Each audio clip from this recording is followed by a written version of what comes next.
إن الحمد لله نحمده ونستعينه ونستغفره ونعوذ بالله من شرور أنفسنا وسيئات أعمالنا من يهده الله فلا مضل له ومن يضلل فلا هادي له وأشهد أن لا إله إلا الله وحده لا شريك له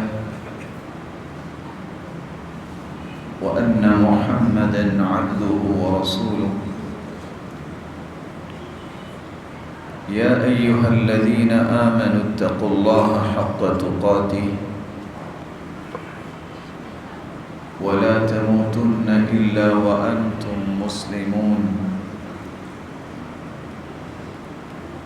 يا أيها الناس اتقوا ربكم الذي خلقكم من نفس واحدة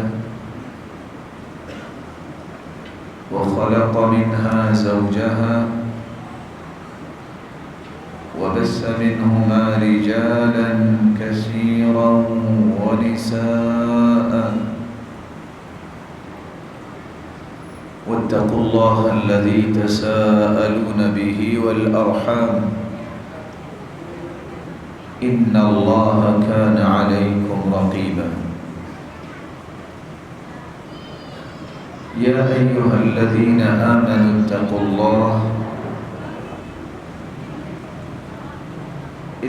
الله وقولوا قولا سديدا يصلح لكم أعمالكم ويغفر لكم ذنوبكم ومن يطع الله ورسوله فقد فاز فوزا عظيما أما بعد فأعوذ بالله من الشيطان الرجيم والفجر وليال عشر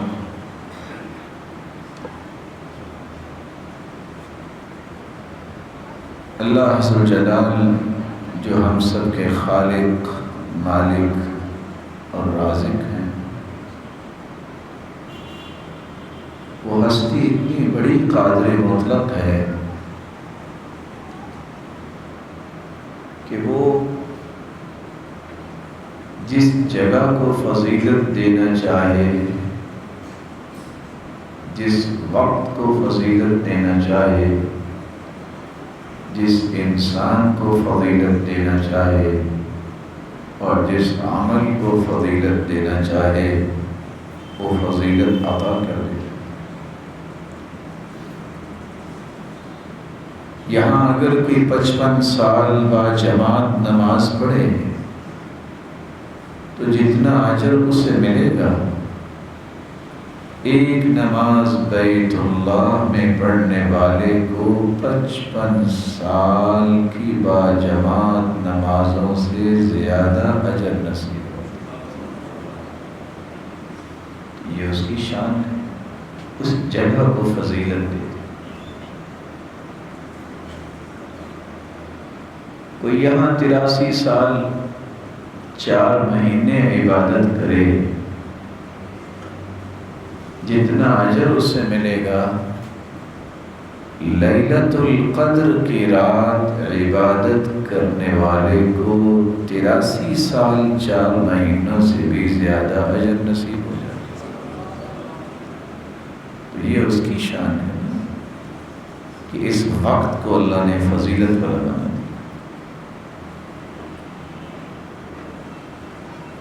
احد پہاڑ کی پیمائش تو میں نہیں کر سکتا،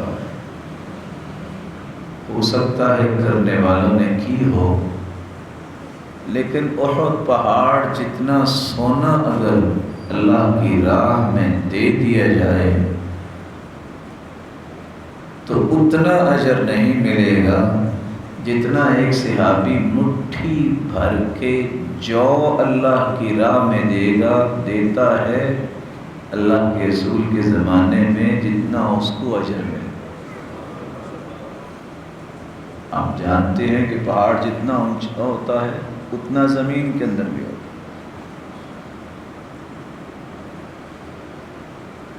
بلکہ 950 سال کسی کو عمر مل جائے، وَلَوْ عُمِّرَ عُمَرَ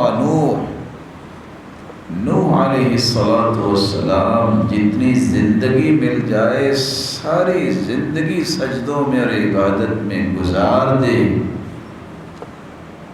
اتنا اس کا اجر نہیں جتنا اجر ایک گھڑی جو صحابہ کرام نے اللہ کے رسول کے ساتھ گزاری ہے اس کا اجر.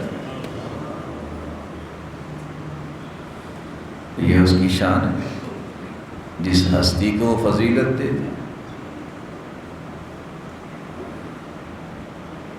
7 زمینیں اور 7 آسمان قیامت کے دن ترازو کے اندر رکھے جائیں گے. جس ترازو میں نیکیاں اور برائیاں تولی جائیں گی تو ایک پلڑا بھی 7 زمینوں اور 7 آسمانوں سے بھرے گا نہیں.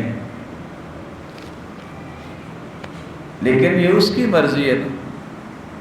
حدیث میں آتا ہے والحمد للہ تملأ المیزان. آپ خوش ہو کے کہہ دیں الحمدللہ، اللہ تیری تعریفیں ہیں. اتنا کہنے سے قیامت کے دن ترازو کے دونوں پلڑے جو 14 طبق سے نہیں بھرے الحمدللہ کہنے سے نیکیوں سے بھر جائیں. تو یہ تو پھر اسی کی شان ہوئی. چھوٹے سے کلمے کو اللہ نے کتنی بڑی شان دے دی. آج دنیا کے اندر دنیا والے کسی بات کی قیمت بنانے کے لیے قسم اٹھاتے ہیں. کس کی قسم اٹھاتے ہیں؟ اللہ کی. اللہ کی ذات کی قسم اٹھانا جائز ہے، اس کی صفات کی قسم اٹھانا جائز ہے. کسی اور چیز کی قسم اٹھانا جائز ہی نہیں ہے، نہ باپ کی، نہ اولاد کی، نہ رزق کی، نہ کسی مال کی. قسم اٹھانی ہے تو کس کی؟ راز یہ ہے قسم کا مطلب ہوتا ہے جو میں کہہ رہا ہوں میں اپنے دل پر گواہ بناتا ہوں. تو دل پر گواہ کون ہے؟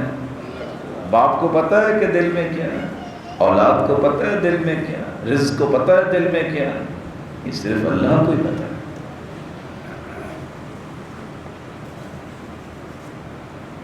ہم تو کسی چیز کو قیمتی بنانے کے لیے اللہ کی قسم اٹھائیں تو جس چیز کے بارے میں اللہ نے قسم اٹھا لی ہو اس سے بڑی بھی کوئی قیمتی چیز ہوتی ہے. اللہ نے فجر کی قسم اٹھائی ہے، 10 راتوں کی قسم اٹھائی ہے. فجر کی قسم اور اللہ کی قسم یہ حقیقت ہے. فجر کی نماز باجماعت پڑھنا اور فجر کا وقت کتنا مبارک ہے. جو فجر کی نماز باجماعت پڑھ لیتا ہے وہ اللہ کی ضمانت میں چلا جاتا ہے. اس کی حدیث کہتی ہے فَلَا تُخْفِرُ اللَّهَ فِي ذِمَّتِي. اللہ کی ضمانت کو تم توڑا نہ کرو. جب نماز نہیں پڑھو گے تو ضمانت سے نکل جاؤ. وہ کون سی 10 راتیں ہیں جن کی قسم اللہ نے اٹھا لی ہے؟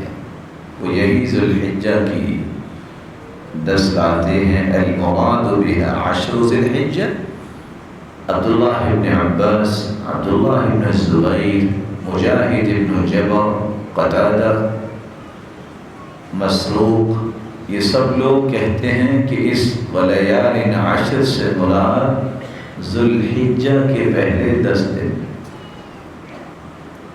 کتنے عظیم ہیں. اس سے بڑی عظمت کیا ہے کہ اللہ نے قسم اٹھائی ہے. کتنے عظیم ہیں. اللہ عز و جلال نے ابھی کائنات کو پیدا نہیں کیا تھا.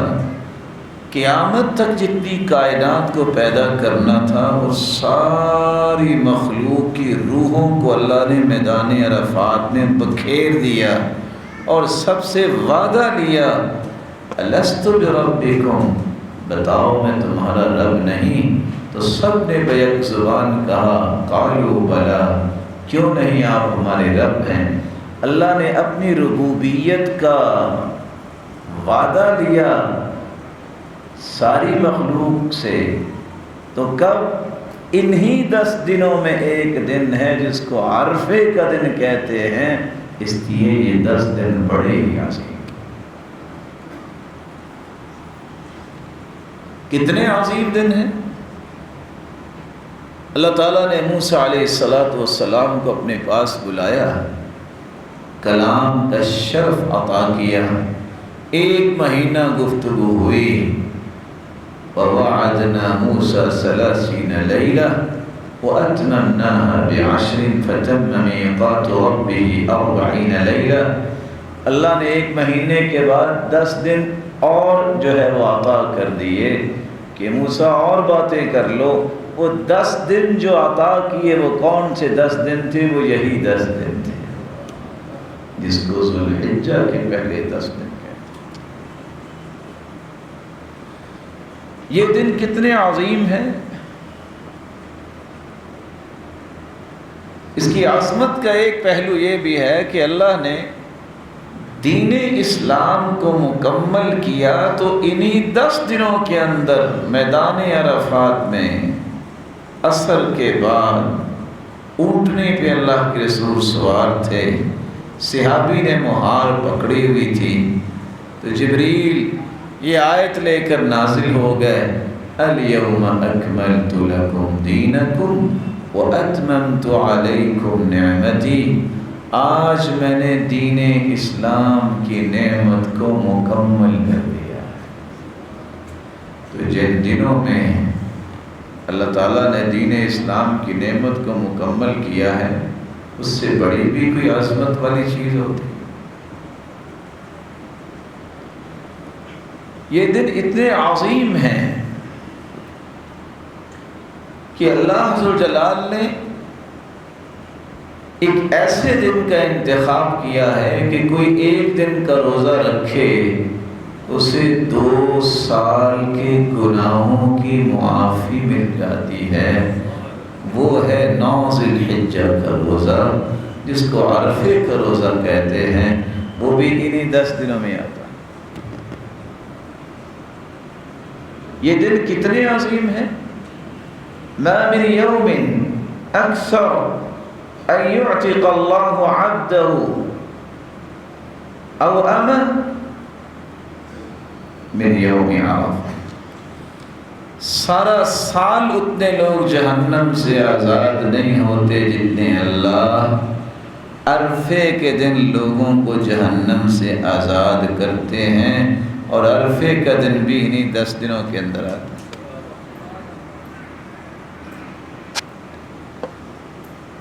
یہ 10 دن کتنے عظیم ہیں! اللہ کے رسول صلی اللہ علیہ وسلم نے فرمایا تھا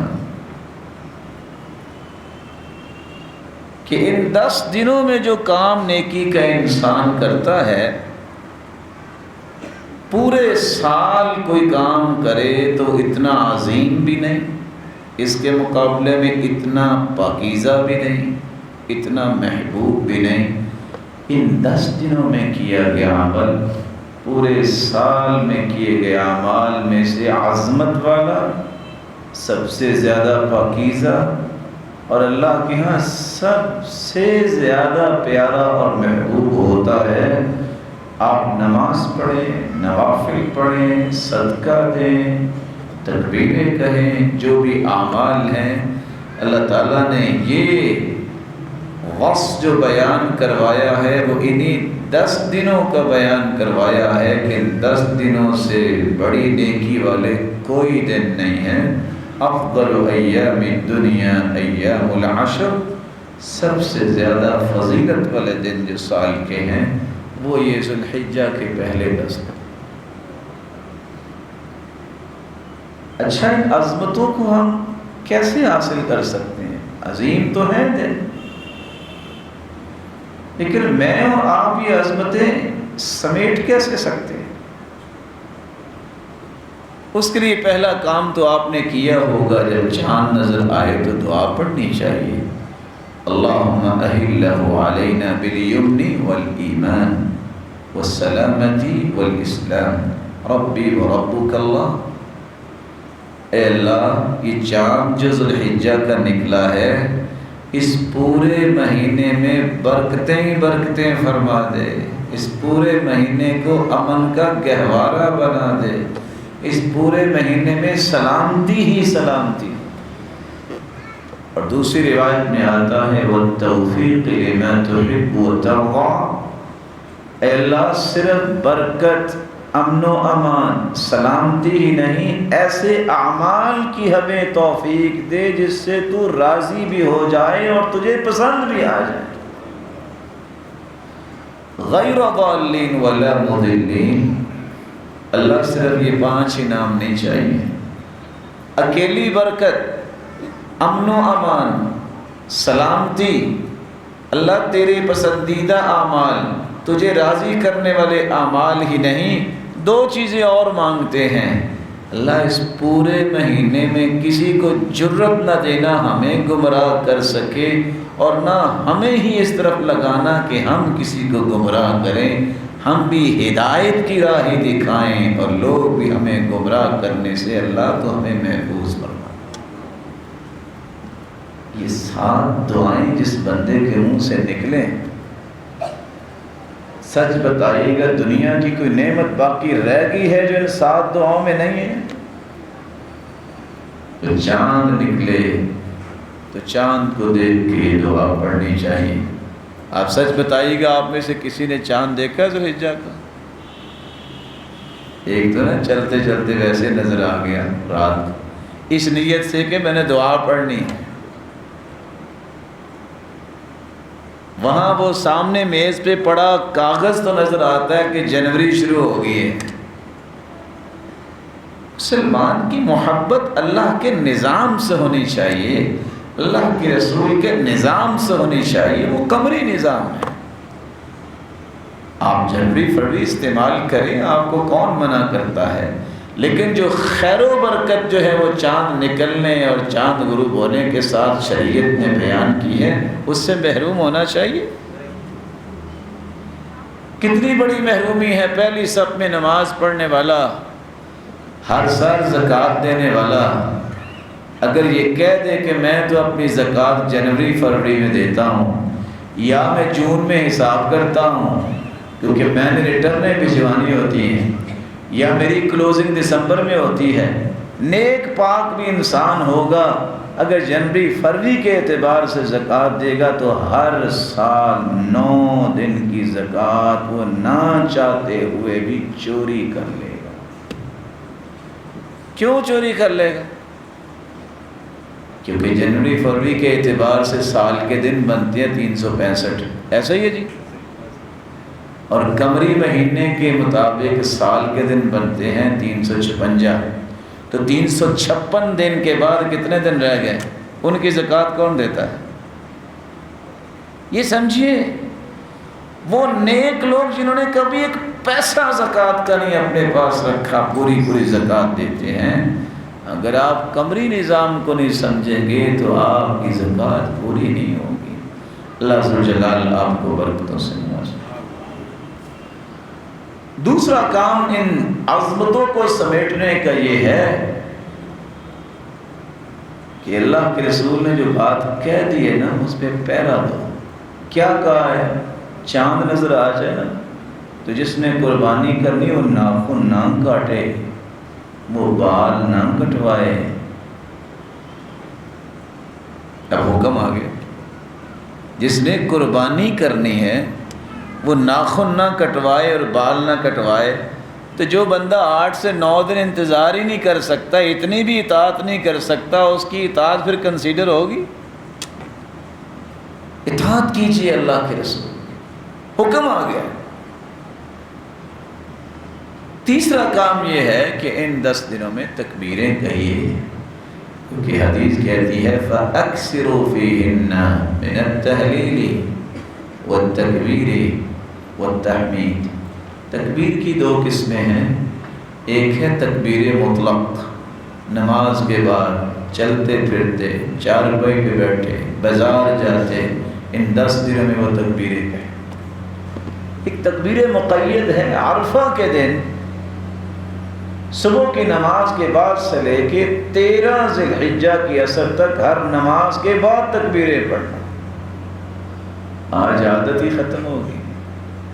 عبداللہ ابن عمر، ابو ہریرہ رضی اللہ عنہما بازار صرف اس لیے جاتے کہ میں نے اونچی آواز سے تکبیریں کہنی ہیں، وہ کہتے اور ان کی تکبیریں سن کے بازار والے بھی تکبیریں شروع کر دیتے. یہاں ووٹ مانگنے کے لیے تو رکشوں پہ سب کچھ لکھ کے اسپیکر لگا کے بھی دوڑائے جاتے ہیں. کبھی کسی نے ذی الحجہ میں یہ بھی کیا ہے کہ اس کو کرایہ دے دیں، پیچھے تکبیر لکھی ہو اور وہ تکبیریں کہتا ہوا جگہ جگہ جائے؟ کبھی یہ بھی تجربہ کیا کسی نے؟ اس طرح کے تجربات بھی ہونے چاہیے. لوگوں کو پتہ چلے یہ اللہ کی کبریائی ہے. اللہ اکبر کہنے کا فائدہ کیا ہے؟ غور کیجئے. ما کبر مکبر الا بشر وما اہل محل الا بشر. جو بھی اللہ اکبر کہتا ہے اللہ کی طرف سے بشارت اسے دی جاتی ہے. جو لا الہ الا اللہ کہتا ہے اسے اللہ کی طرف سے بشارت دی جاتی ہے. صحابی نے فٹ سے سوال کر لیا بشر بالجنہ، اللہ کے رسول بشارت اور خوشخبری کس چیز کی؟ جنت کی. قال نعم، جی ہاں، جو اللہ اکبر کہتا ہے اللہ اسے جنت کی بشارت دے دے. جو لا الہ الا اللہ کہتا ہے اللہ اسے جنت کی بشارت دے دے. چوتھا کام یہ ہے کہ آپ روزہ رکھیں. کچھ دن تو گزر گئے، 9 ذی الحجہ تک روزہ رکھیں. اگر گرمی ہے نہیں نبھایا جاتا تو آپ 9 ذی الحجہ کا روزہ ضرور رکھیں. کیا ملے گا؟ 2 سال کے گناہوں کو اللہ معاف کر دے گا. 5واں کام یہ ہے کہ آپ اللہ ذوالجلال کا کثرت سے ذکر کریں. زیادہ نہیں، یہ 4 کلمے آپ ضرور پڑھیں. چھوٹے چھوٹے کلمے ہیں. سبحان اللہ، اللہ اکبر، الحمدللہ، لا الہ الا اللہ. ملے گا کیا؟ رسول اکرم صلی اللہ علیہ وآلہ وسلم نے فرمایا کہ 100 مرتبہ سبحان اللہ پڑھ لو نا تو 100 غلام آزاد کرنے کا جتنا اجر ملتا ہے نا اللہ اتنا اجر عطا کر دیتا. اگر آپ 100 مرتبہ پڑھ لو گے نا الحمدللہ. آج اونٹ خریدنے جاؤ نا کتنے کا ملتا ہے؟ 100 اونٹ سامان سے لدے ہوئے میدان جہاد کے لیے پیش کرنے کا جتنا اجر ملے گا تم سبحان اللہ پڑھ لو اللہ اتنا اجر تمہیں عطا کر دے. گھوڑا کتنے کا آتا ہے آج کا؟ اگر تم اللہ اکبر کہہ دو 100 مرتبہ تو 100 گھوڑے میدان جہاد کے لیے پیش کرنے کا جتنا اجر ہے اللہ تمہیں اتنا اجر عطا کر دے. آخری بات بھی بتا دوں، ویسے جتنے ہم بیٹھے ہوئے ہیں اگر اتنے عرب لوگ بھی جمع ہو جائیں تو نیکیاں کر کر کے زمین و آسمان کا خلا بھر لیں گے. لا الہ الا اللہ 100 مرتبہ پڑھ لو زمین و آسمان کا خلا تمہارے لیے اللہ نیکیوں سے بھر دے. ان 10 دنوں کی عظمت کو سمیٹیے، کثرت سے ذکر کیجیے. چھٹا کام یہ ہے کہ یہ عظمت بیان تو اللہ کے قرآن نے کی ہے نا ان 10 دنوں کی، تو وہ قرآن نہیں پڑھنا چاہیے. کبھی تو انسان کو اللہ کے کلام سے اتنی محبت کرنی چاہیے جتنی فیس بک اور واٹس ایپ کے ساتھ محبت کرتا ہے. 6 گھنٹے بیٹھتے ہیں نا آپ، 6 گھنٹے بیٹھ کے قرآن پڑھ کے دیکھیں، آرام سے 10 سے 12 سے 14 پارے پڑھ لیں گے. میں نے نارمل بات کی ہے. وگرنہ وہ لوگ بھی تھے جو 3.5 گھنٹے میں پورا قرآن پڑھ لیتے تھے۔ قرآن ختم کرے 9 ذی الحجہ سے پہلے قربانی سے پہلے قرآن ختم کرے۔ حافظ محمد گوندلوی رحمۃ اللہ علیہ پاکستان میں ایک ایسی ہستی پیدا ہوئی تھی، اللہ نے ایسی ہستی کو نہیں پیدا کی۔ بیمار ہو گئے، ڈاکٹر نے کہا زیادہ نہ پڑھے، آپ کی طبیعت اجازت نہیں دے رہی۔ انہوں نے ان کے دوست سے کہہ دیا، دوست نے آگے جو ہے وہ گھر جب پتہ چلا کہ ڈاکٹر نے منع کیا ہے تو کہا حافظ صاحب چلو ڈاکٹر کی بات مان لیں۔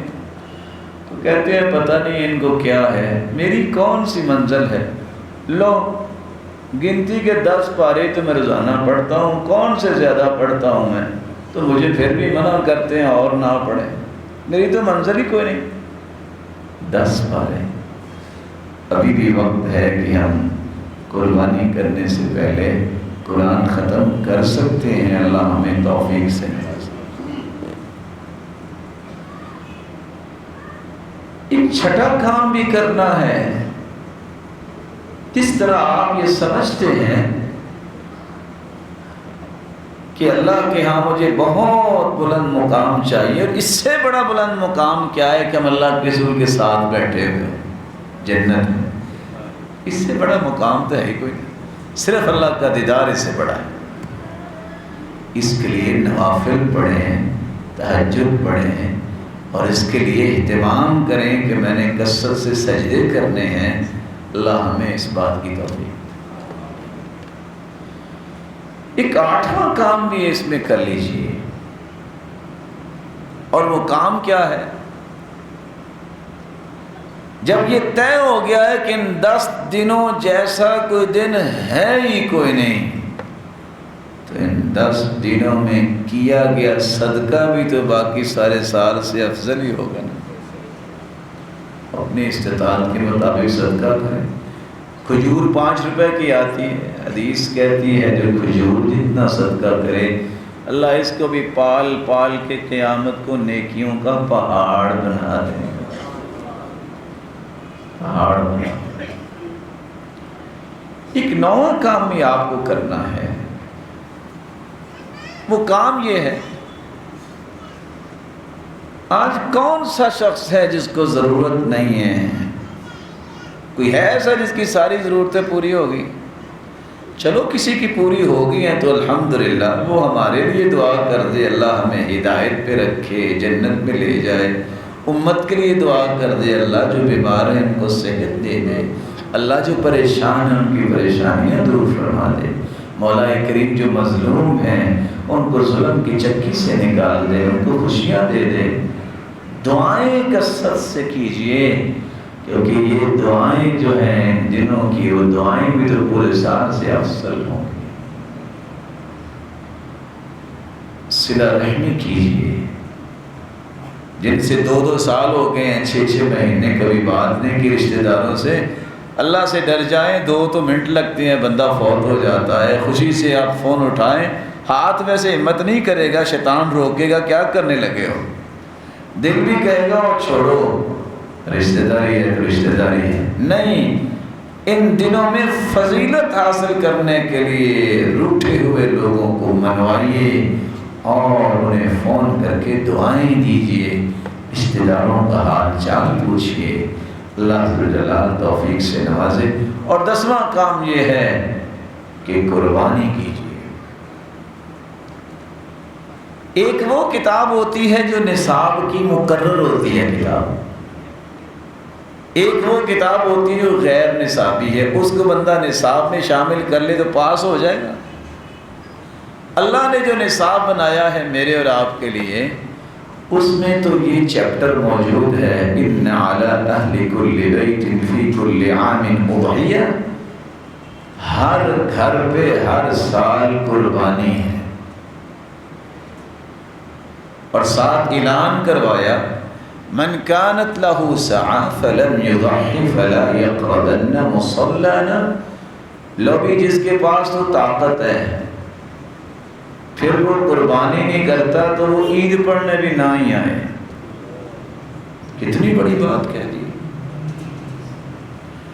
آج غیر نصابی چیزیں کون سی نصاب بنتی جا رہی ہیں؟ یہ جی موٹیویشنل سپیکر ہے، اس نے کہا ہے کہ لوگوں کو ٹھنڈے پانی کے کولر لگوا کر دیں، قربانی کی کوئی ضرورت نہیں۔ یہ دشمن ہے اسلام۔ اللہ کے رسول صلی اللہ علیہ وسلم کے زمانے میں گرمی نہیں تھی۔ دوسرا اٹھے گا یہ جی وہ فقر اسلام ہے، وہ کیا کہتا ہے؟ لوگوں کی بچیاں بیٹھی ہوئی ہیں، ان کی شادی کرو، قربانی کی کیا ضرورت ہے؟ یہ دشمن اسلام ہے۔ شادیاں کرنی چاہیے، پانی ٹھنڈا لوگوں کو پلانا چاہیے، بہت اجر ہے، لیکن سنت قربانی کی ختم کر کے کوئی لکھے گا دیکھیں لوگوں کے حالات کیا بنے ہوئے ہیں، تو میں قربانی نہیں بھی کروں گا تو پھر کیا ہوگا؟ ہوگا یہ کہ تم اللہ کے رسول کی سنت کو ٹھکرا رہے ہو اور تم سمجھ رہے ہو کہ پرواہ ہی کو نہیں اللہ کے رسول نے جو حکم دیا ہے۔ اس لیے قربانی کیجیے۔ قربانی کیسی ہو جو آپ نے کرنی ہے، اس میں 4 باتیں یاد رہنی چاہیے۔ اپنی قربانی کیجیے، چلاکی سے قربانی، چوری کی ہوئی، دھوکے سے حاصل کی ہوئی، آپ 10 بھی کر لیں گے، گوشت تو کھا لیں گے، لیکن اللہ کے یہاں قبول نہیں ہے۔ اپنی قربانی کیجیے۔ دوسری بات، آپ نے قربانی کرنی ہے تو ان جانوروں کی کیجیے جن جانوروں کا تذکرہ آیا ہے۔ اونٹ ہے مذکر اور مؤنث، گائے ہے مذکر اور مؤنث، بھیڑ بکری ہے مذکر اور مؤنث، یہ 8 جانور، اور بھیڑ کے ساتھ دھوبا بھی اسی نسل سے ہے۔ ان جانوروں سے قربانی کی۔ بہت سارے سوچ رہے ہوں کہ لو یہ ہمارا لذیذ ترین جو ہماری ایک ڈش ہے کٹے شریف کی، وہ تو آج بیان ہی نہیں ہوئی۔ علماء کہتے ہیں کہ کرو، کہ نوع من البقر ہے، یہ بھی گائے کی ایک نسل ہے، لیکن علماء کرام یہ بھی بتاتے ہیں کہ باوجود کہ اللہ کے رسول صلی اللہ علیہ وسلم کے صحابہ کی زندگی میں یہ جانور تھے لیکن قربان نہیں کیے گئے۔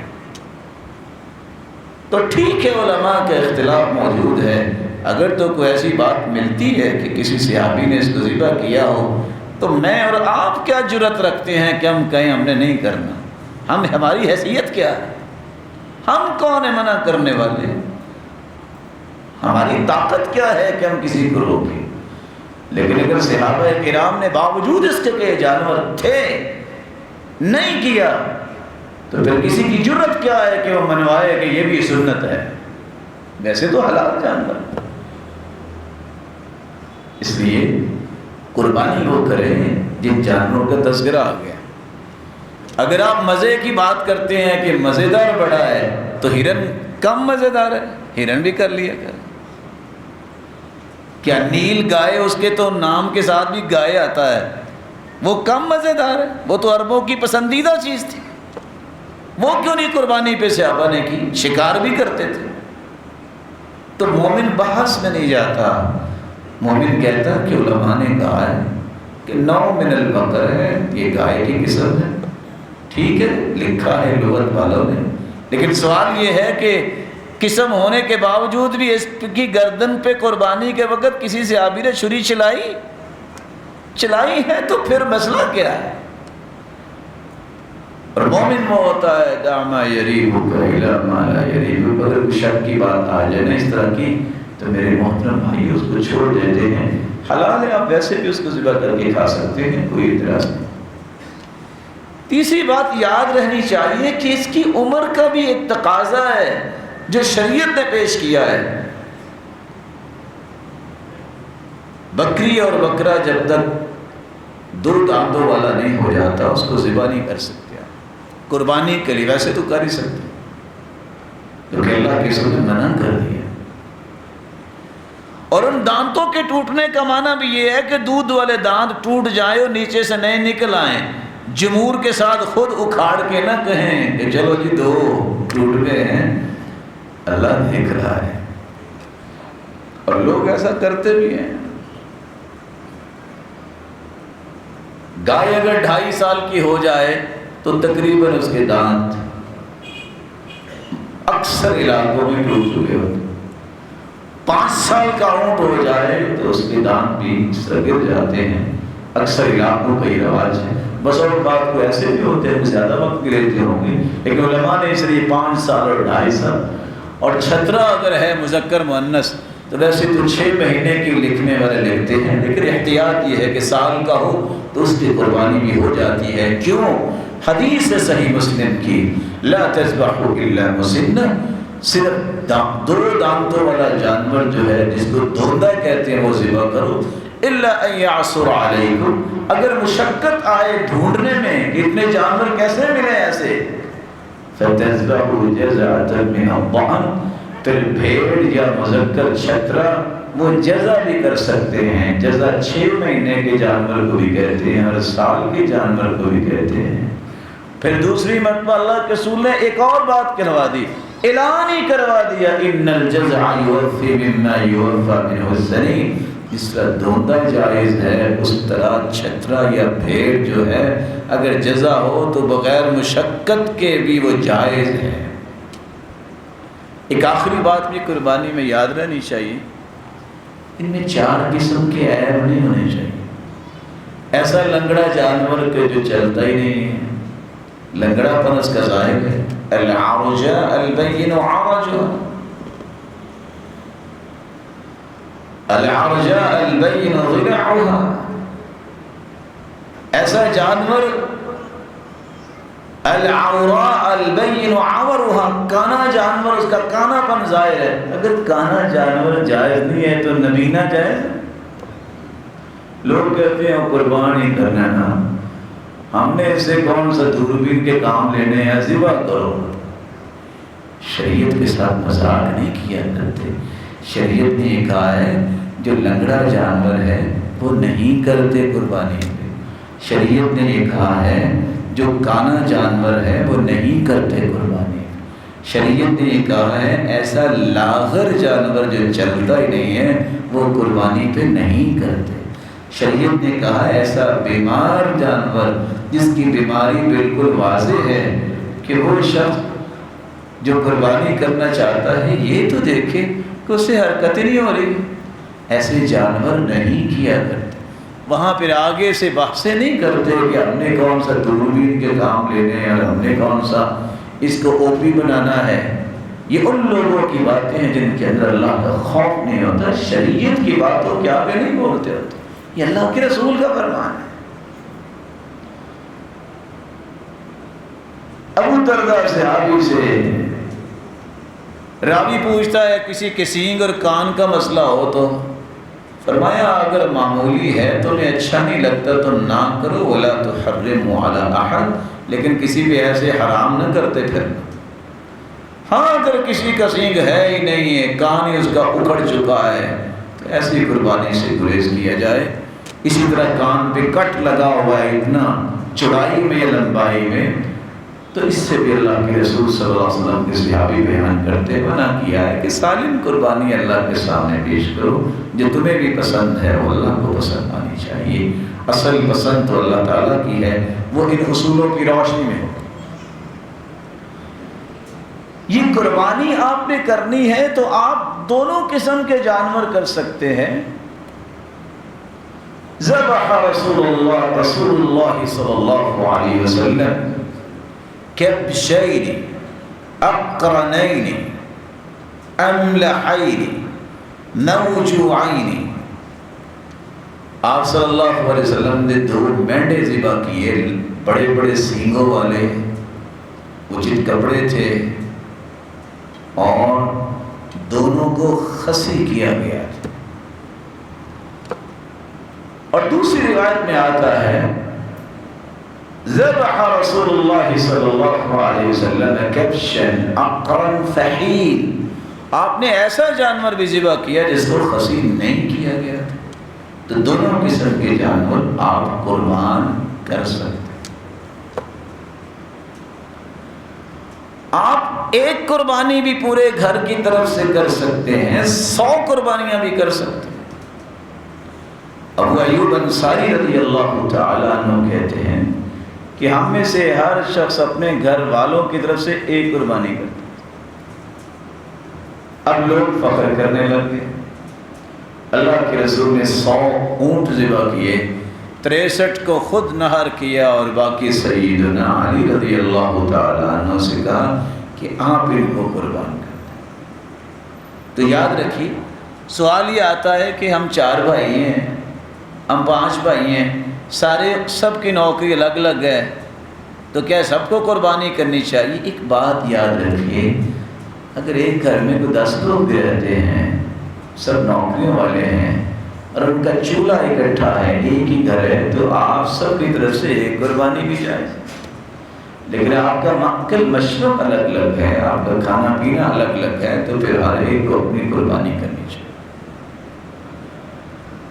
آپ کے والدین اور دادا اور نانا اگر دنیا سے جا چکے ہیں، آپ ان کے لیے قربانی کرنا چاہتے ہیں، تو میرے محترم اپنی قربانی میں انہیں شامل کریں، ان کے لیے الگ سے قربانی کرنے کی روایت درجہ ثبوت تک نہیں پہنچتی۔ آپ نے قربانی کرنی ہے تو رسول اکرم صلی اللہ علیہ وسلم نے حکم تو دیا ہے کہ آپ خود ذبح کریں، اور آپ نے خود ذبح کی۔ لیکن آپ زیادہ ہی بہادر ہیں کہ چھری سے ڈرتے ہیں، پھر کسی سے بھی کروا سکتے ہیں۔ خود اللہ کے رسول نے تو سیدنا علی سے کہا نا، یہ 37 اونٹ آپ قربان کر دو، 63 خود کیے ہیں، تو کسی سے بھی قربانی کروائی جا سکتی۔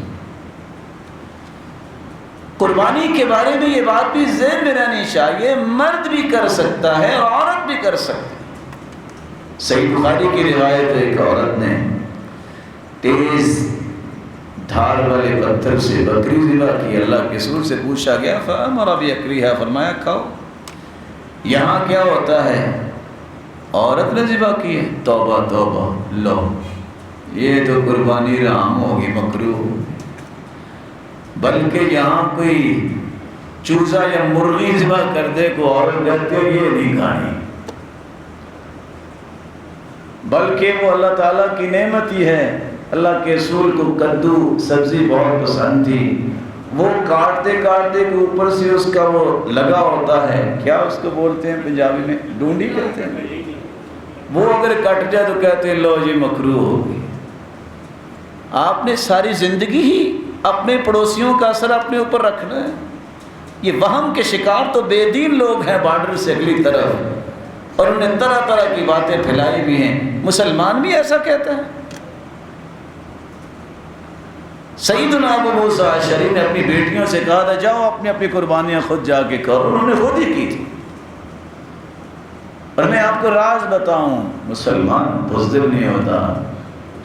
اپنے بچوں کو پاس کھڑے کر کے کہو بیٹا ہمت کرو، بسم اللہ اللہ اکبر، ان کو ساتھ لاؤ۔ جو خون کے 2-4 قطرے دیکھ کے چیخیں مار کے بھاگے گا، وہ کل کافر کے سامنے خاک کھڑا ہوگا۔ بزدل اپنی اولاد بنانی ہے۔ جو چھپکلی کو دیکھ کے تھر تھر کانپنے والی آپ کی مبارک بیوی ہے، وہ کل کو اسلام کے لیے کوئی قربانی دینے کے لیے تیار ہوگی؟ اس کو کہو قربانی کرو۔ مومن بزدل نہیں ہوتا۔ تو قربانی کے بارے میں عرض کر رہا تھا، مرد بھی کر سکتے ہیں، عورتیں بھی کر سکتے ہیں۔ قربانی کرتے وقت طریقہ کیا ہے؟ اونٹ قربان کرنے کا طریقہ الگ ہے، باقی جانوروں کا الگ ہے۔ اونٹ کو جب قربان کرتے ہیں اس کو کھڑا کرتے ہیں، مذکر ہو یا مؤنث، اور اگلی بائیں ٹانگ کو باندھتے ہیں، باندھ گئی۔ ہنسلی جو ہے، لبا جس کو کہتے ہیں، وہاں تیز دھار سے وار کرتے ہیں، یہ سنت ہے۔ اونٹ کو بٹھا کر لٹا کر ذبح نہیں کرتے، اس کو نحر بولتے ہیں، کھڑا کر کے۔ کیوں؟ اس کا خون جلدی سے نکل جائے اور اس کی جان آسانی سے نکل جائے، اسے تکلیف نہ زیادہ ہو۔ بیٹھا ہوگا اس کو تکلیف زیادہ ہوگی۔ حدیث کہتی ہے ان اللہ کتب الاحسان علی کل شیء، اور ہر چیز کے ساتھ احسان کیا کرو، حتیٰ کہ ذبح بھی کرو تو جلدی سے چھری تیز کر کے ذبح کیا کرو، اس کو تکلیف نہ زیادہ دیا۔ باقی جانور ہیں ان کو لیفٹ سائڈ پہ لٹاؤ، گائے ہے، بکری چھتری ہے، اس کو لیفٹ سائڈ پہ لٹاؤ اور بسم اللہ اللہ اکبر کہہ کے چھری چلاؤ۔ لیکن یہاں 4 آداب کا خیال ضرور رکھو۔ کبھی بھی جانور کو مت لٹاؤ جب تک چھری تیار نہیں ہوگی۔ ہم کیا کرتے ہیں، اس کو لٹایا ہوا ہے، 2-4 برادری کے بندے بھی اس کے اوپر بٹھائے ہوئے ہیں، اور اب اس کو یاد ہے اوہ ابھی تو میں نے چھری تیز کرنی تھی۔ ظلم ہے۔ اللہ کے رسول صلی اللہ علیہ وسلم کے صحابی عمر کیا کرتے تھے، نے کوڑا مارا تھا، ہلا احدثت شفرۃ قبل ان تضجعها، اس کو لٹانے سے پہلے تجھے چھری یاد کرنا یاد نہیں رہا، یہ چھری تیز کرنا تمہیں یاد نہیں رہا، پہلے چھری کو تیز کرو، یہ ادب ہے۔ دوسرا ادب یہ ہے فلیجہز، کہ چھری تیار نہیں کرنی کہ چھری تو تیار ہے، ٹھہرو جی میں ذرا قمیض اتار لوں، میں ذرا جو ہے وہ یہ باندھ لوں، یہ کام پہلے کر لو پھر اس کو لٹاؤ۔ تیسرا کام، اس کو ٹانگ سے مت کھینچو، کان سے مت کھینچو، خود سافلتہا، یہ تمہارے درجے کی بلندی کا باعث ہے، اس کے ساتھ کم از کم ایسا سلوک تو نہ برتو، آرام سے لے کے آؤ۔ چوتھا ادب یہ ہے دوسرے جانوروں کے سامنے اسے ذبح نہ کرو، وَأَن تُوَارَ عَنِ الْبَهَائِمِ، اب ایک جانور آپ نے ذبح کیا، دوسرے نے بھی ہونا، وہ دیکھ رہا ہے، سچ بتائیے اس پہ کیا گزرتی ہے؟ اللہ کے رسول صلی اللہ علیہ وسلم کی صحابی کیا بیان کرتے ہیں، أَتُرِيدُ أَن تُمِيتَهَا مَوْتَتَيْن، تم 2 موتیں دینا چاہتے ہو، یہ ادب ہے۔ اس لیے ان 4 باتوں کا خیال کیجیے۔ بعض لوگوں کا ذہن ہوتا ہے، وہ چھوٹا سا بکرا بیچارہ ہوتا ہے، 4 بندے برادری کے بیٹھے ہوتے ہیں، بھی چھری پھیری ہے، اس کی ٹانگوں کو باندھ کر چھوڑ دو تاکہ اس کی روح جلدی نکل جائے۔ اب وہ چل رہا ہے، جب تک اس کا خون نہیں نکلے گا، اس کی روح نہیں نکلے گی، سکون تو نہیں آئے گا اس کو۔ حدیث لفظ کیا بولتی ہے اللہ کے رسول کی مبارک زبان سے، وَلْيُرِحْ ذَبِيحَتَهُ، اپنی قربانی کو راحت دو۔ راحت 4 بندے بٹھانے سے نہیں آتی، راحت ملتی ہے اچھی طرح چھری چلانے کے بعد، ٹانگیں اور پاؤں بندھے ہوئے ہیں، اس کو چھوڑ دو تاکہ اس کی جان نکل جائے، کنٹرول میں رکھو، لیکن اس کے اوپر بیٹھ جانا یہ راحت نہیں ہے، یہ تو اس کے ساتھ زیادتی ہے۔ رسول اکرم صلی اللہ علیہ وآلہ وسلم نے ذبح کرنے کے بعد اگلی ایک بات سمجھا دی۔ آپ یہاں مسجد کے بعد میں نکلیں گے، میں نے تو نہیں دیکھا، لکھا ہوگا جی فلاں جگہ بڑی ضرورت ہے تو کھا لیں ہمیں بھی، لکھا ہوگا جی یہاں مدرسہ چل رہا ہے یہاں دیں، ہم بھی مدرسے چلاتے ہیں لیکن ہم دین کی شکل بگاڑنا پسند نہیں کرتے، لکھا ہوگا یہ ہاسپٹل ہے اس کو کھا لے دیں، لکھا ہوگا کہ فلاں یہ ہو رہا ہے وہاں دے۔ آپ ساری باتیں سنیں پڑھیں لیکن کام وہ کرے جو محمد مصطفیٰ نے حکم دیا ہے۔ صحیح مسلم کی روایت ہے، اللہ کے رسول نے سیدنا علی سے کہا تھا، وہ فرماتے ہیں امرنی رسول اللہ صلی اللہ علیہ وسلم، مجھے حکم کس بات کا دیا کہ یہ جو جانور ذبح ہوئے ہیں یقسم بدنہ کلہ لحومها وجلودها وجلالها للمساکین، گوشت کھا لیں یہ مسکینوں کو دیجیے۔ کس کو دیجیے گا؟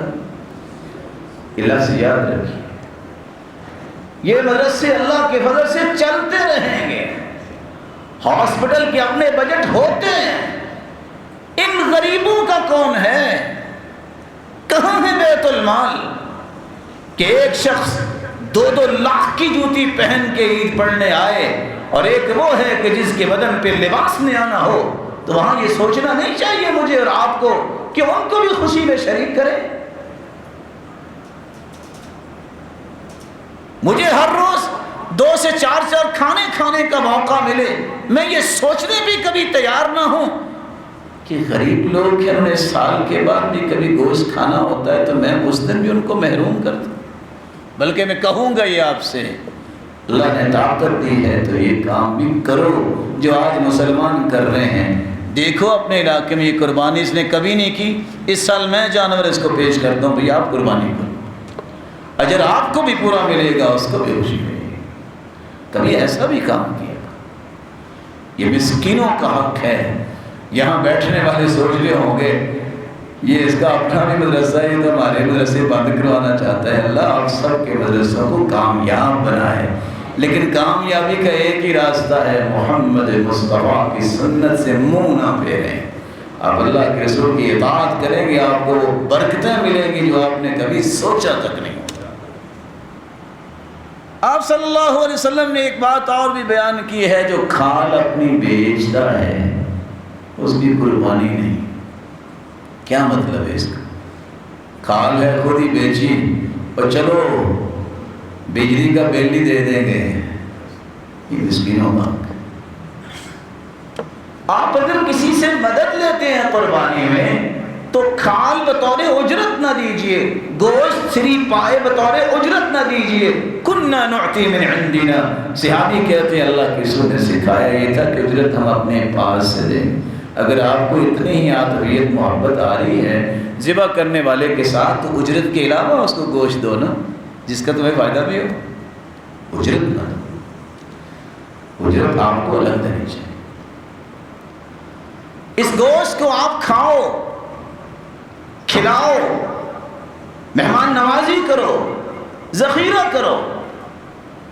2 آیتیں ہیں قرآن کی، اطعموا القانع والمعتر فکلوا منہا، خود کھاؤ، وَأَطْعِمُ الْقَانِعَ، جو مانگتا نہیں ہے لیکن ضرورت مند ہے اسے دو، وَالْمُعْتَرْ، جو فقیر ہے، بَائِسَ الْفَقِیر، مایوس ہے کہ مجھے کس نے کھلانا ہے، اس کو بھی دو۔ اور حدیث کہتی ہے وَادَّخِرُوا، اگر آپ کے پاس ان سب کو دینے کے بعد گوشت بچ گیا ہے، اپنے قربانیاں زیادہ کی ہیں، تو آپ ٹھیک ہے کباب بنا کے رکھ لو، کس نے منع کیا ہے؟ اسلام کے شروع میں 3 دن کی پابندی تھی کہ 3 دن سے زیادہ نہیں آپ رکھ سکتے۔ آپ بڑیاں شریف بنا سکتے ہیں، آپ کباب بنا سکتے ہیں۔ حدیث بھی کہتی ہے سیدنا علی آئے، سیدہ عائشہ نے کھانا پیش کیا، پوچھا یہ کون سا گوشت ہے؟ کہا یہ قربانی کا گوشت۔ میں تو اللہ کے رسول سے پوچھوں گا۔ اللہ کے رسول سے پوچھا، آپ نے فرمایا کلو من ذی الحجہ الی ذی الحجہ، ایک قربانی کا گوشت اگر آپ اگلی قربانی تک بھی کھانا چاہتے ہیں تو تمہیں اجازت ہے۔ اللہ ہمیں حدیث کی روشنی میں زندگی گزارنے کی توفیق دے اور سب کی قربانیاں قبول فرمائے۔ وآخر دعوانا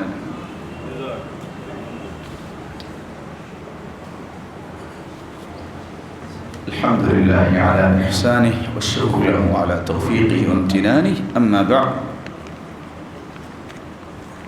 قربانی کے مسائل اور اشہر ذی الحجہ کی باتیں آپ نے سنی۔ میں گزارش کروں گا یہاں کی انتظامیہ کو، یہ بہت محترم ہے اور ہر وقت نیکی میں آگے قدم رکھتے ہیں، اس سال بھی حسب سابق یہ عرفے کے روزے کی افطاری کا اہتمام کریں، اور مجھے امید ہے کہ یہ پہلے بھی کرتے ہیں، آپ بھی کریں۔ کتنے لوگوں کی تمنائیں اور امیدیں ہیں کہ حج کرنے نہیں گئے۔ میرا جی چاہتا ہے کہ باقی رہنے والے 4 منٹوں میں 4-5 کام آپ کی خدمت میں پیش کر دوں، آپ کو حج کا ثواب مل جائے۔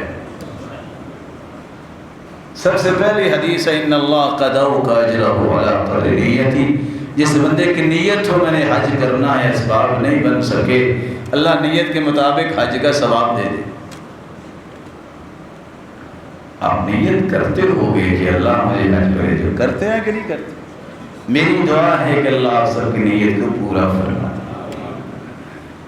دوسری گزارش، صبح کی نماز با جماعت پڑھیے، اللہ کا ذکر کیجیے، اشراق کی جو رکھتے جس کو کہتے ہیں، سورج نکلنے کے بعد 2 رکھتے پڑھیے، اللہ حج اور عمرے کا ثواب عطا فرمائے۔ تیسرا طریقہ یہ ہے، مسجد میں آپ آتے ہیں، اللہ آپ کا آنا قبول فرمائے اور آپ کے قدم قدم کو مبارک بنائے، اللہ آپ سب کو خوشیاں عطا فرمائے۔ آپ جب بھی مسجد کی طرف آئیں تو میرے بھائی گھر سے وضو کر کے آیا کریں، جو وضو کر کے آتا ہے، نماز پڑھ کے گھر جاتا ہے، اجرہ کاجر الحاج المحرم، اللہ اجر اسے اتنا ہی دیتا ہے جتنا حاجی حج کرنے گیا اور احرام باندھ کے حج کر کے واپس آ گیا۔ چوتھا کام بھی کر لے، آنا تو ہے اللہ کے گھروں میں، لیکن نیت کر کے آیا کرے، میں نے نہ کوئی دین کی بات ضرور سیکھنی ہے یا سکھانی ہے۔ لوگ اتنی نیت کا فائدہ کیا ہوگا؟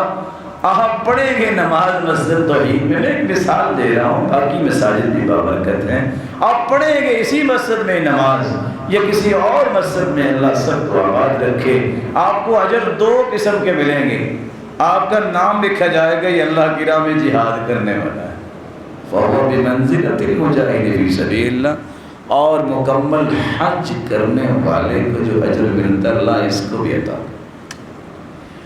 ایک 5واں کام بھی ہے جس سے آپ کو حج کا اجر مل سکتا ہے، صحیح الجامع کی روایت ہے، بر الحج اطعام الطعام، کسی نے حج کی نیکی لینی ہے تو لوگوں کو کھانا کھلائے، اللہ اسے حج کی نیکی عطا کرے۔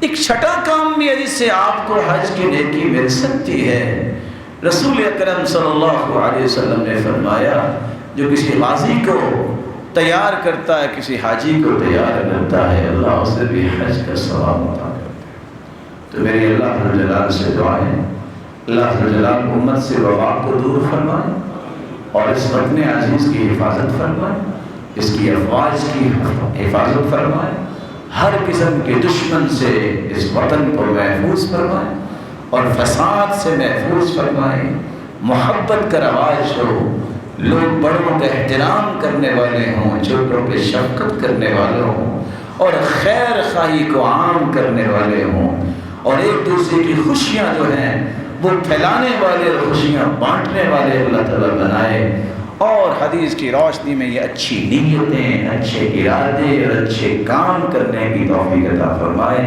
اللہ آپ کو ایسی بہت ساری خوشیاں عطا فرمائے جو عید کی خوشیاں ہیں، اور آپ کے اعمال کو قربانیوں کو قبول فرمائے۔ وآخر دعوانا